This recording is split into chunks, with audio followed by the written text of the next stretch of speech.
Working, hopefully you can all see the screen now and hear my voice. Quick introduction, I'm Jonathan Hemus, the Managing Director of Insignia. For those of you who don't know us, we are a crisis management consultancy. We help organisations to do and say the worst thing, do and say the best thing and the right thing on the worst day of their corporate or organisational lives. And today we're going to be talking about creating a crisis-resistant culture. So for the next 30 or 40 minutes, I'm going to walk you through some ways in which you can identify a crisis-resistant, or unfortunately sometimes a crisis-prone culture, and some of the steps that you can take to address that. Please do let us have any questions. Use your question or chat box to pose any questions as I go through this presentation, and at the end of the session we'll try and deal with as many of those questions as we possibly can. So, as I say, today is really about trying to create the structures, the attitudes, the values and behaviours that leave organisations better prepared to deal with a crisis. In fact, more than better prepared, most likely to prevent a crisis in the first place.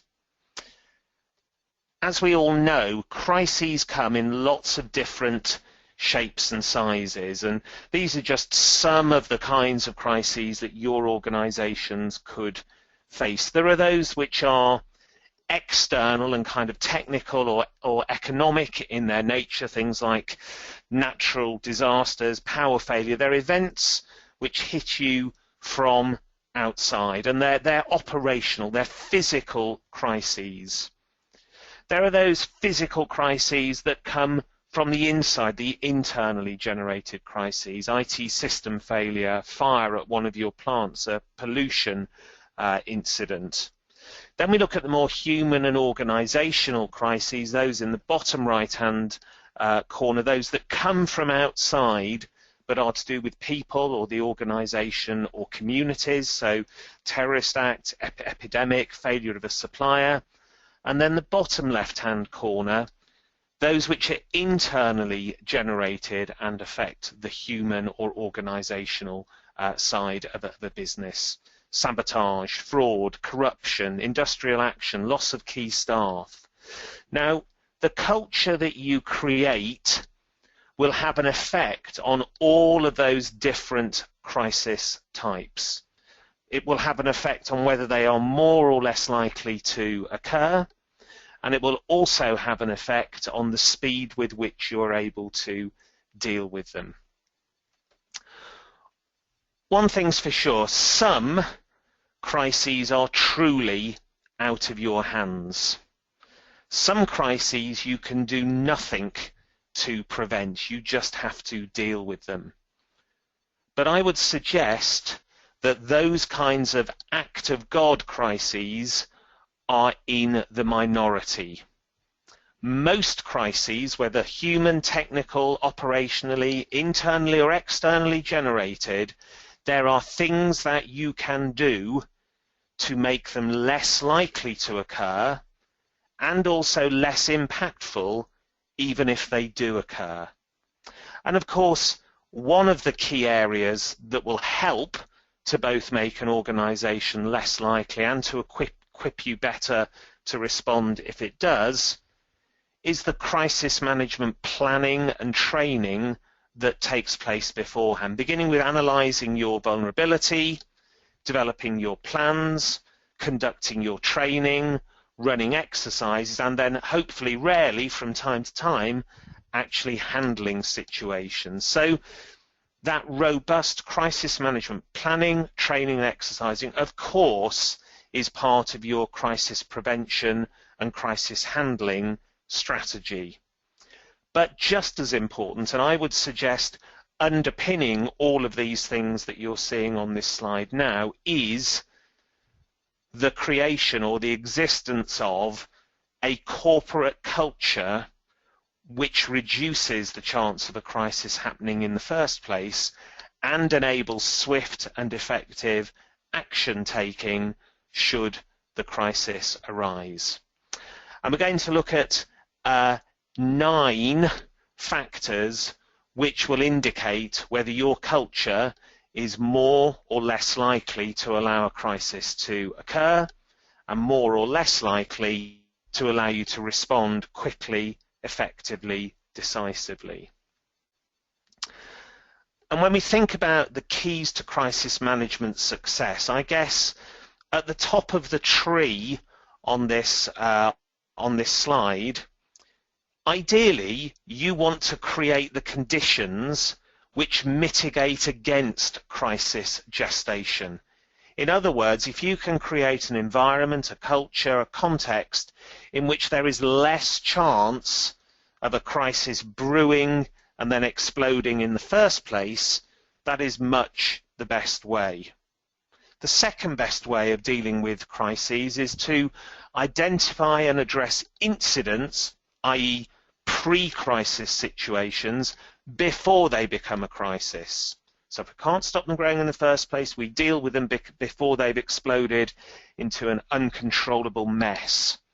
The next best thing is to react so quickly, so effectively to emerging crises that they disappear almost instantly. Nobody really notices that the crisis has happened, and you deal with it operationally really swiftly and really effectively. That's the next best thing. Finally, if all of the above have failed or are simply not possible given the particular crisis type, what you want to do is you want to respond so well to an extended crisis that you protect or even enhance your reputation because of the professionalism, care and quality of your crisis response. The point I'm making here is the culture that you create will help you to successfully deliver against all 4 criteria, or all 4 mechanisms for preventing or successfully dealing with a crisis. So I now wanted to move on to looking at these factors within an organisation, within the culture of an organisation, which will determine how effectively you can prevent and deal with a crisis situation. Some of them are very deeply embedded and very, very long term. Others are perhaps more easily changed. But I'm going to start with some of those really deeply embedded elements within a culture. And I know that on this call we're talking to communicators, business continuity managers, leaders within organizations, and dependent on your role, you will have the ability to affect different elements of the crisis culture within your organization. So firstly, an organization which has a highly centralized and hierarchical structure is constrained from dealing with a crisis quickly and effectively. So if you work for an organization whereby you are geographically diverse, but all decisions have to go through headquarters and require the formal approval of 2 or 3 levels of management, then you have a challenge in responding to a crisis successfully. And the reason for this picture on this slide is that a number of commentators have suggested that Toyota's major product recall a few years back was in part mishandled because of the requirement for that crisis to be managed from the center in Tokyo rather than within the markets in which the crisis was actually unfolding. So a very centralized, very hierarchical corporate structure and culture will mitigate against quick, successful, effective, appropriate crisis management. And the reason for that is clear. Those at the front line of a crisis, the managers who are within the markets which are affected or within the divisions that are affected, they know and can see precisely what is going on in the crisis. They also know and understand the market in which they're operating, and they have relationships with, and they have a good understanding of, the stakeholders with whom they need to communicate. As a consequence of being in the right place, understanding the market and understanding the stakeholders, they are best placed to make the right decisions, take the right actions, and say the right things.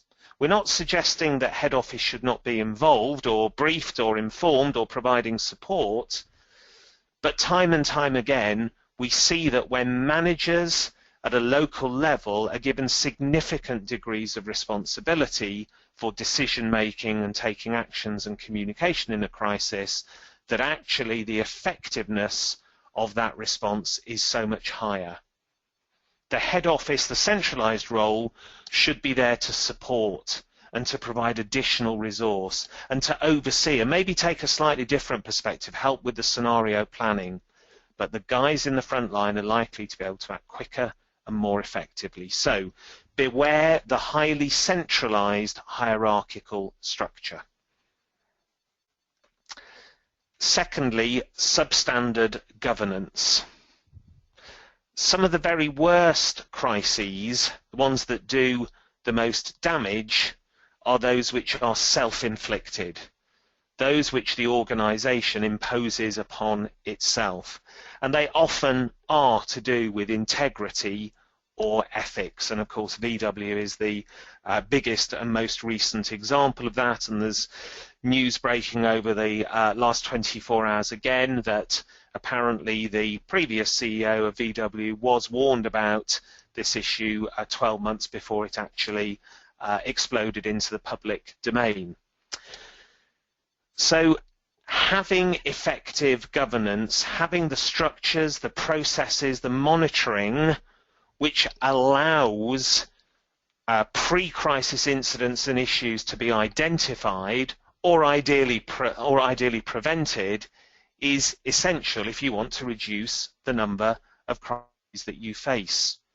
And those organisations where there is not good governance, where there's not an outside perspective looking at the way that the organisation is running its affairs, where there are not appropriate checks and balances, they will by definition be more likely to incur a crisis. So make sure that there are good governance structures within your organisation, and be concerned if those structures, checks and balances are not in place. The third element which may well cause an organisation to be crisis prone in terms of its culture is the inability to challenge people of high status or power. So the kind of organisation where you have a CEO that fundamentally says, my word is law, what I say goes, if I say black is white and white is black, that is a fact. These are the kinds of organisations whereby it's unlikely that someone lower down the organisation who has a concern is going to raise that concern. They will fear that they won't be believed or that action won't be taken, or even worse, they may be criticised or demoted should they bring bad news to a senior manager. An effective organisation, or an organisation that wants to be effective in terms of crisis management, encourages challenge from more junior members of staff and encourages problems to be raised. So, for example, it's important to have an appropriate whistleblowing process in the organisation, so that if something is going wrong, a more junior member of staff feels free to say, I think we have a problem here, I think something is going wrong, and I think we need to do something about it. So it's really important to guard against giving any impression that senior management will not or do not listen to the concerns of those deeper in the organisation. The reason for this picture is this is, of course, Dame Janet Smith, who was responsible for the Savile report looking into the wrongdoing at the BBC and what caused that to happen. And the reason for putting that picture up and mentioning it is that when I talk about a dictatorial CEO who doesn't want to hear bad news, there's another type of person that sometimes has significant influence within an organization. That is a star performer.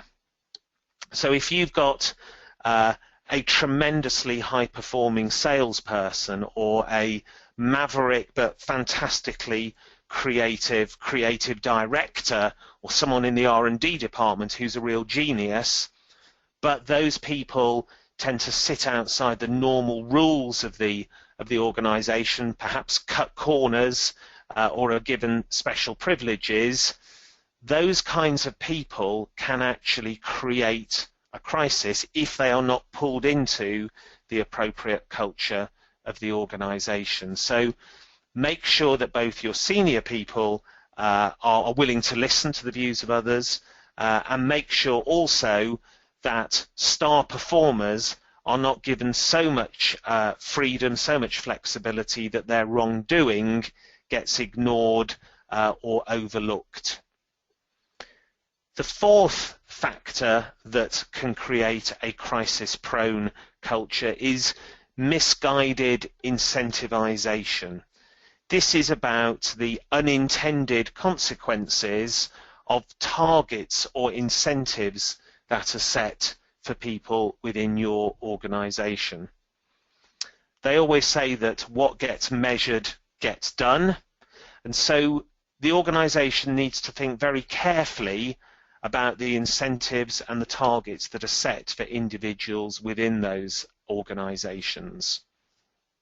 So, for example, if sales targets are set so high as to be unrealistic and yet incredible pressure is placed on people to meet those sales targets, they will tend to look for shortcuts as to how they can achieve them.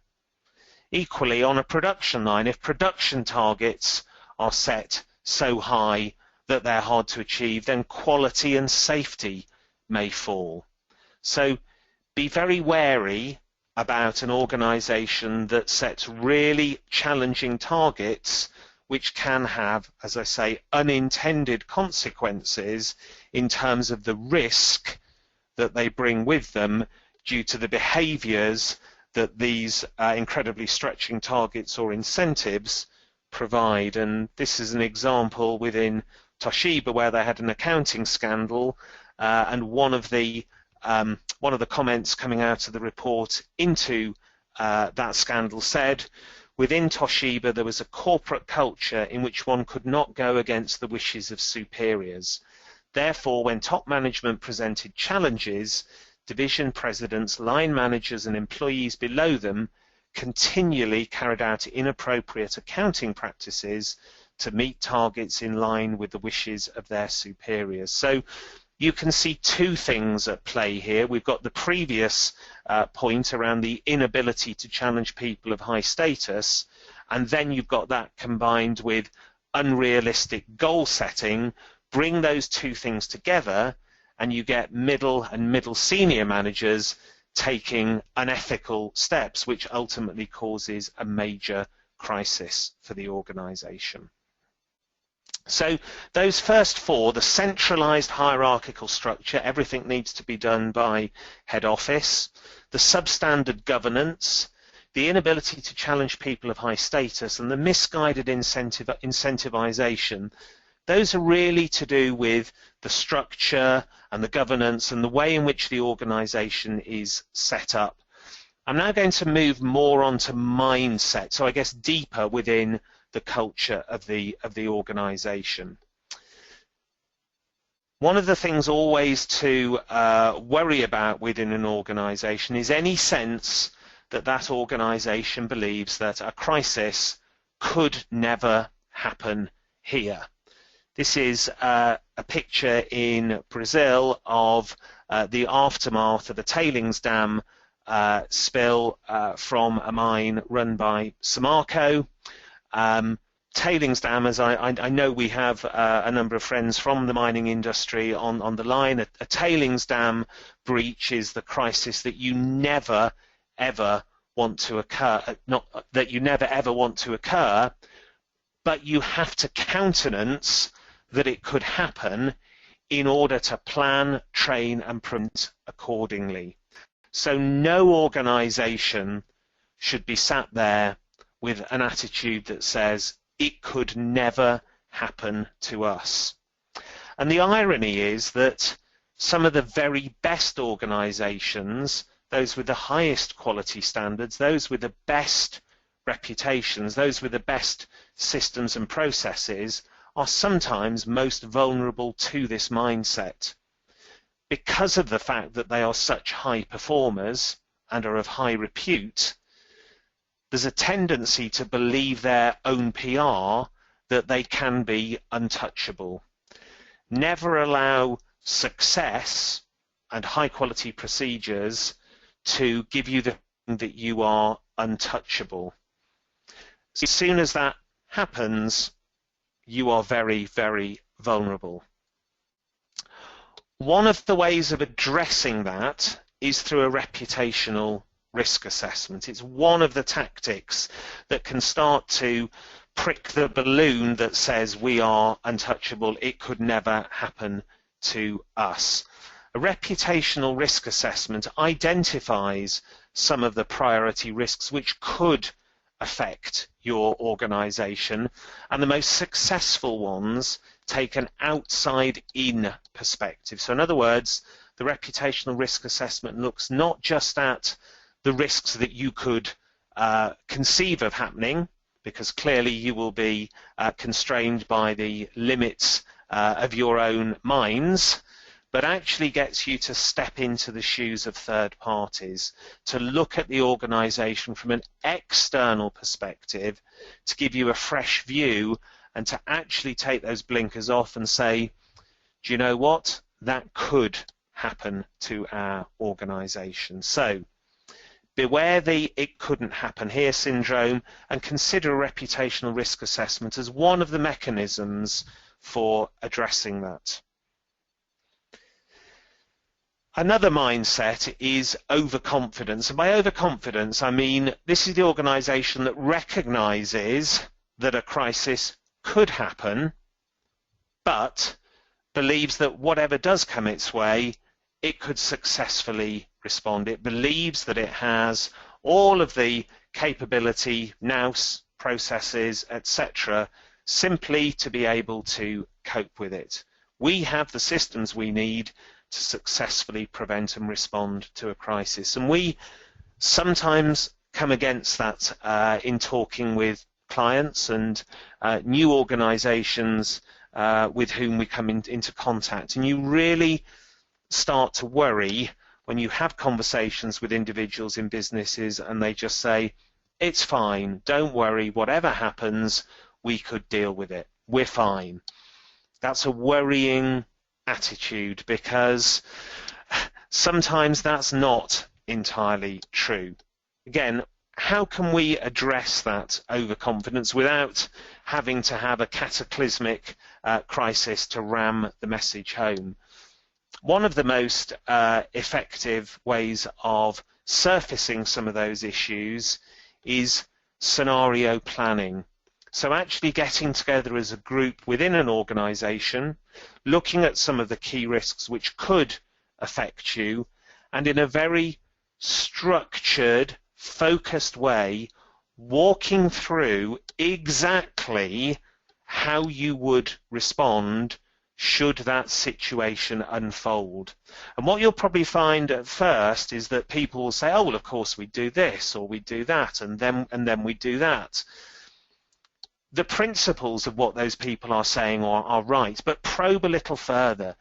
How would you do that? How long would it take? Do you actually have that piece of kit? What about if Bob, who you said would turn off that particular piece of kit, what about if Bob was on holiday?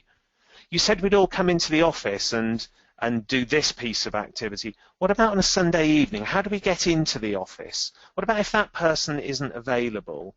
How else could we prevent this from happening? What else might be useful in responding to it? You will get a list of 5, 10, 15, 20, 30 additional steps which both reduce the likelihood of that crisis occurring, that particular type of crisis occurring, and also additional steps or resources that would be useful in the event of that crisis. Lack of empowerment. Again, thank you to Thomas Cook for commissioning its report into the Corfu Villa tragedy. That report written by Justin King, who you can see here on this slide. And one of the key things that he identified as a barrier to effective crisis prevention is lack of empowerment.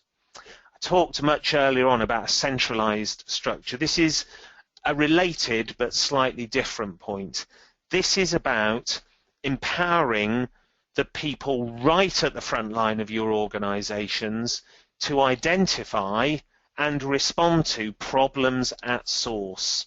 Again, the best way of managing a crisis is actually to snuff it out before it becomes a major situation. So some of you will employ security guards, some of you will employ store assistants, call centre operators, switchboard operators, receptionists. These are all the frontline staff who often get the first whiff that a crisis is emerging. It's really important that you give those people the briefing, the training, the skills, and most importantly, the permission to deal with those problems at source and to know who to tell when they spot something going wrong or they get an inquiry from perhaps a journalist, perhaps some other concerned customer. So I would encourage any or all of you that do employ frontliners of any kind to make sure that they receive briefing and training on what to do in the event of an emerging situation, and also, as I say, to give them the permission to resolve problems at source. The front line is your first line of defence in a crisis.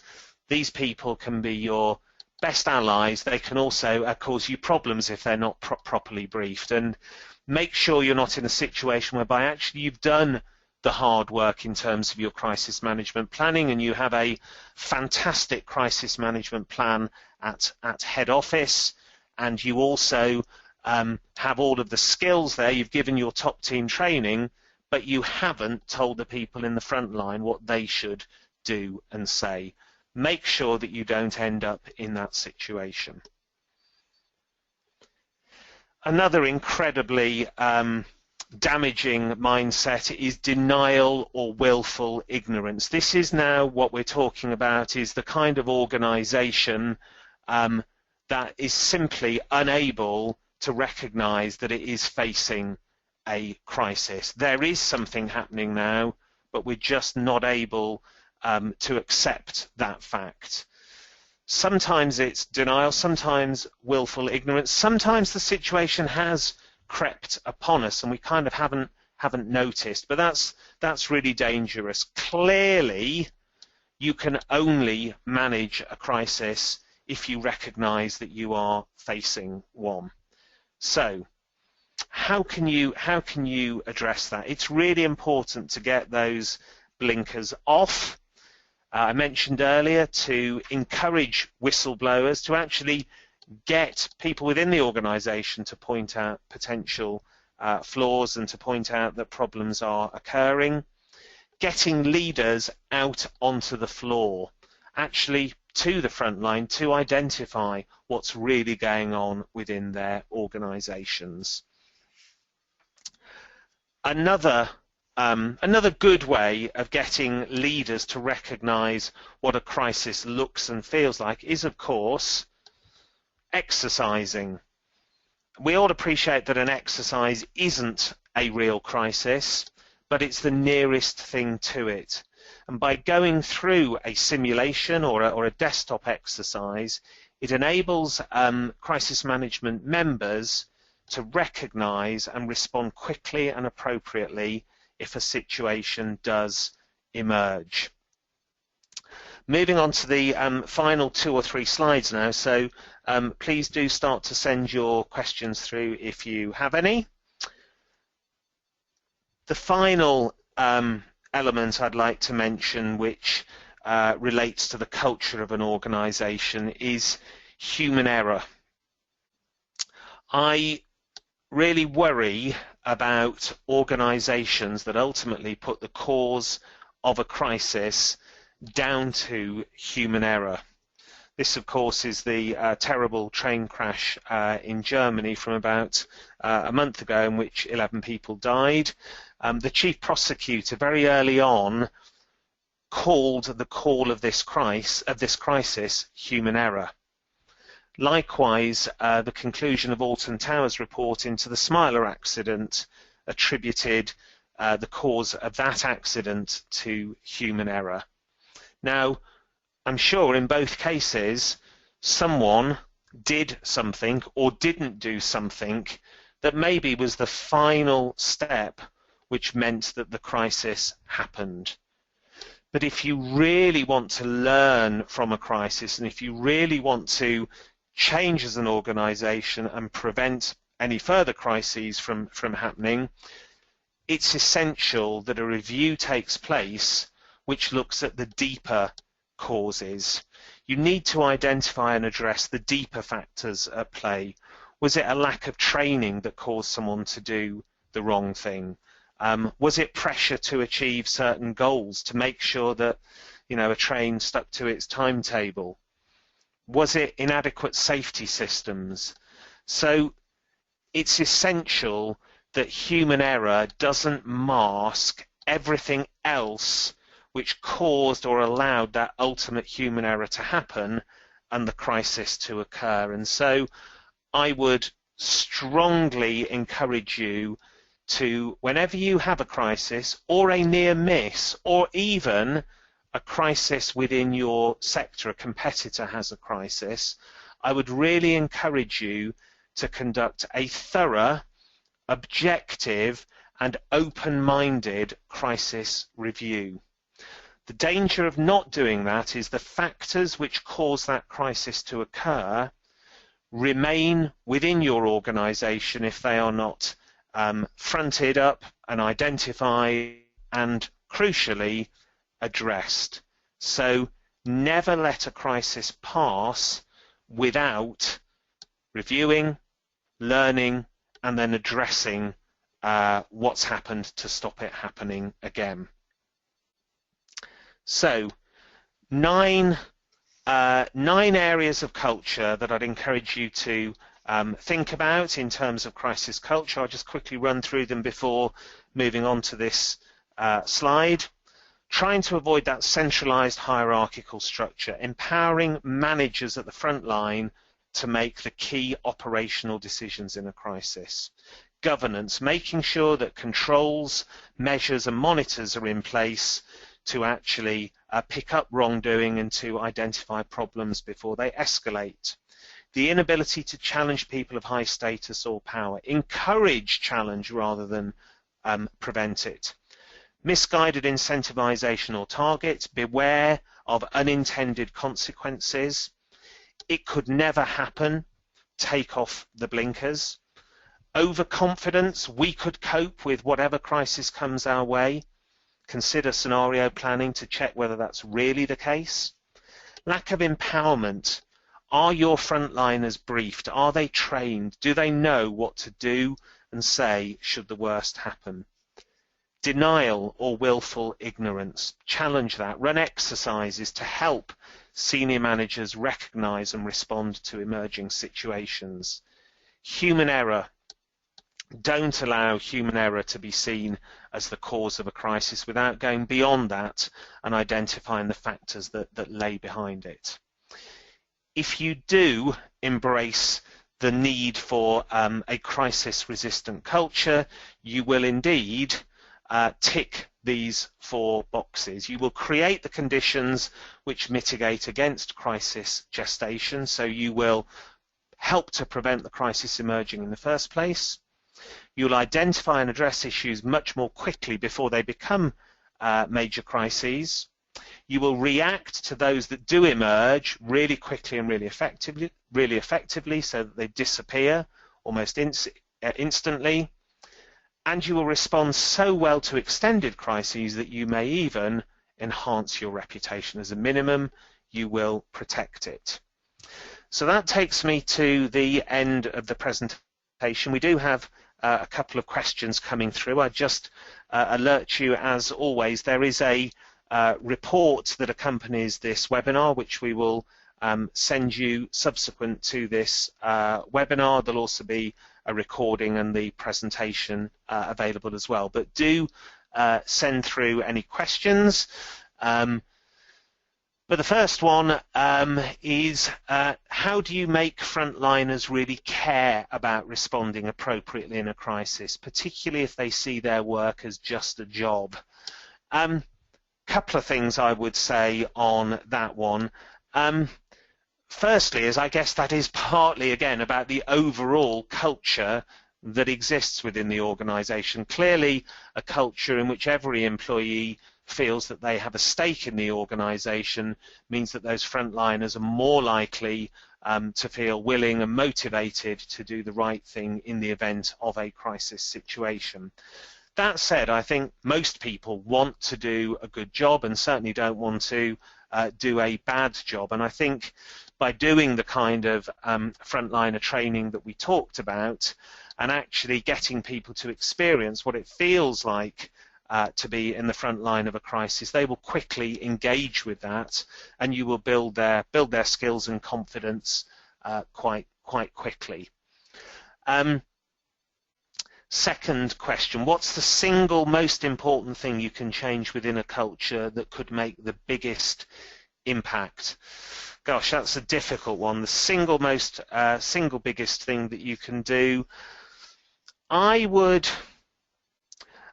guess I'm going to kind of cheat, but I think that thing around it could never happen here and overconfidence, I would suggest those are the most important things to overcome first of all, because if there is a deeply held belief that a crisis cannot happen, and or that you would respond to it very effectively and no damage would be done, that is going to prevent any meaningful planning, training or exercising taking place. And without that planning, training and exercising, if a crisis does happen, it is quite likely that that organisation is going to suffer significant damage. So I think overcoming that it can't happen here, and if it did, we would cope, would be the first thing that I would suggest.